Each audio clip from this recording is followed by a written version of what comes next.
Hi, welcome to another edition of Bauer Business Bites. My name is David Tighe, the Managing Director of Bauer Media here in Northern Ireland. Each week we delve into the world of business and we get some insight and inspiration. This week I'm really pleased to welcome my guest, Emma Mullen-Marmion, who's the President of Newry Chamber of Trade and Commerce, or even Commerce and Trade. Emma, welcome to Business Bites. Thank you very much for having me. Well, it's great to see you. We're limited on time, so I want to get straight into this conversation this week. And first of all, let's cut straight into a fantastic conference that you and the Chamber of Commerce and Trade are organising in the Newry area. Tell us about this conference around health and well-being.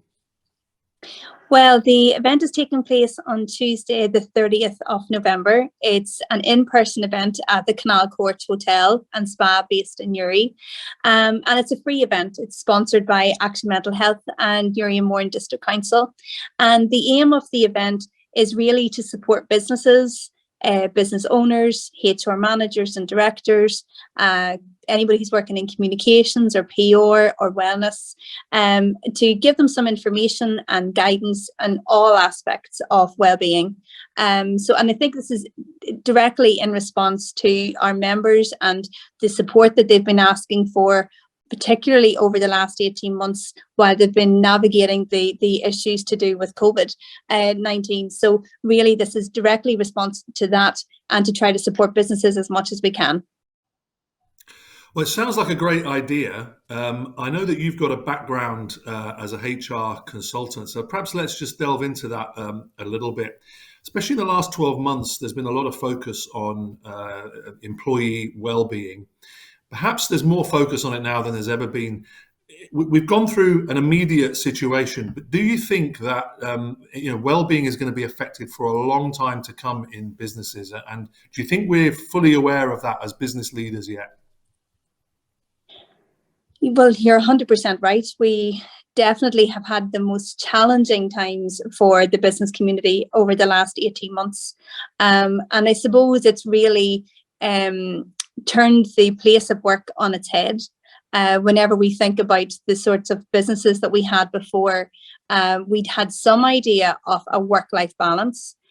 We had some businesses who were introducing flexible working and were starting to introduce wellness programs around maybe physical activity, engagement, communities within the workplaces.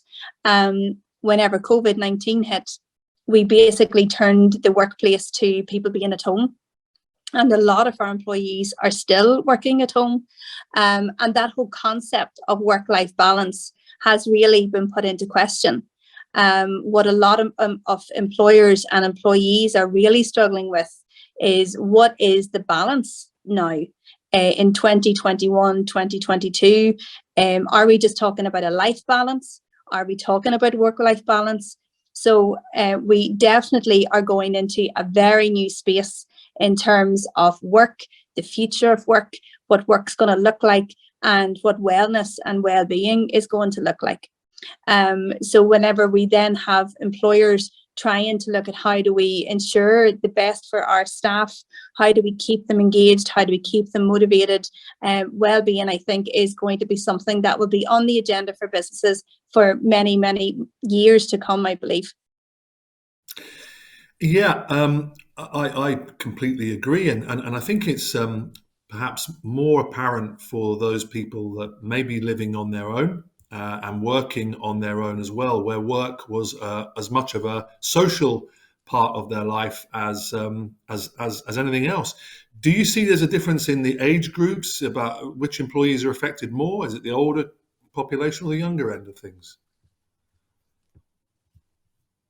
I think everybody has a story that they can tell about how they've been affected by COVID. On one hand, I have worked with, employers and employees who have had young families, and they would talk about the complexities of having the family at home and being able to work, and how they were able to navigate all of that, and the impact that had on them. You're right, those who are maybe working on their own and are at home, the loneliness aspect that they found, and that they really wanted to go back to the office very quickly. But also I've seen mums and dads said they want to get back to the office quickly, so that they have that break between what is home and what is work. So I don't think COVID impacted one particular sector of our community. I think it affected people in lots of different ways. And that's the thing about well-being and wellness. It actually impacts everybody. Whenever we talk about positive mental health, positive well-being, that is really something that is unique to each individual, and the different things that we can do to try to support people at those, in terms of what is going to help them with the positive mental health. It takes different approaches for different people.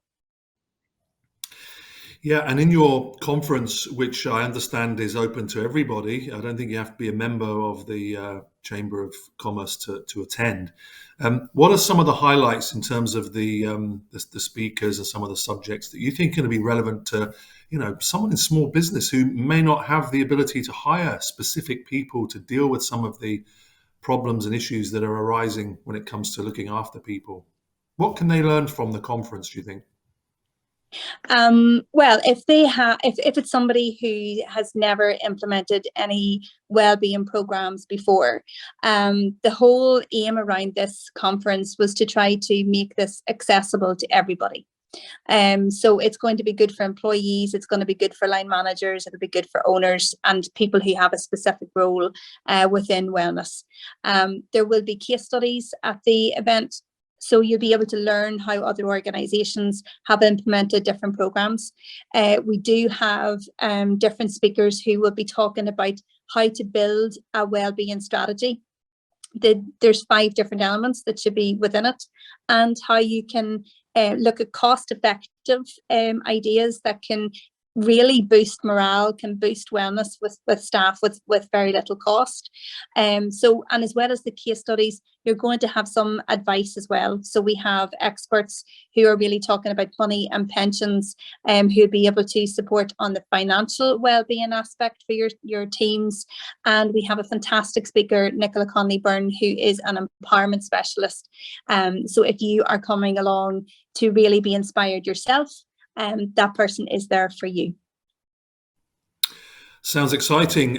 As the president of the Chamber of Commerce and Trade, how important do you think it is, especially for those people that might be running businesses, in broad isolation? It's quite lonely sometimes when you're running your own business. How important do you think a membership organisation like yourselves has been over this last period and will continue to be relevant into the future? Well, as a business owner myself, I've been part of Newry Chamber for 14 years. So before we even had the complexities of COVID, I can tell you the benefits of being part of a membership organisation. And especially as a business owner, it was great to be able to go into a network and to be able to share your experiences with other people, to be able to get advice maybe from them if they had gone through the same, to have somebody to steer you in the right direction. And those are, I suppose being part of a community really helps you to feel that you're not on your own. And that sometimes can be the most difficult thing whenever you are a business owner, a managing director, a CEO. It can be the loneliest place to be, because everyone is coming to you for the answers. And there's a huge amount that you're carrying on your shoulders.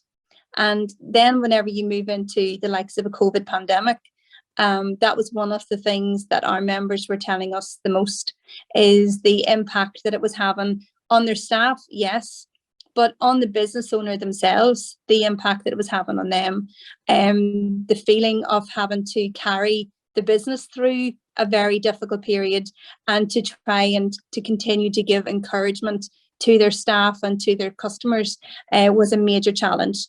So on lots of different levels, being part of a community organisation and a business community organisation is very, very valuable to share that experience.